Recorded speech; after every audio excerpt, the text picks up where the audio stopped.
બાળકો છે કે યુવકો છે, બરાબર, એમનો બી એક પ્રશ્ન હોય છે કે અમને વાલીઓ નથી સમજી શકતા, કે જનરેશન ગેપ પડે છે. તમે માતા જીજાબાઈ જેવા હોય તો તમારે ત્યાં શિવાજી જન્મે.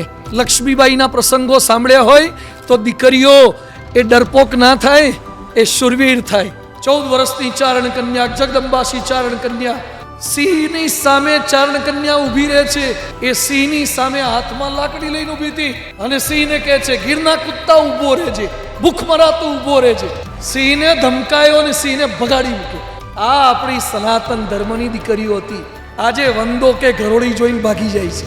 આ બધાની પાછળ ક્યાંક ને ક્યાંક છે સોશિયલ મીડિયા. તો સ્વામી, આ ડિજિટલ જે ટોક્સિસિટી છે એનાથી બચવા માટે શું કરવું જોઈએ? ઘણા આખો દાડો મોબાઈલ વાપરીને પાછા કે મારે ઇલોન થવું છે. જા ઇલોન વાળી. આખો દાડો મોબાઈલ વાપરે, મોબાઈલની દુકાન ખોલતું.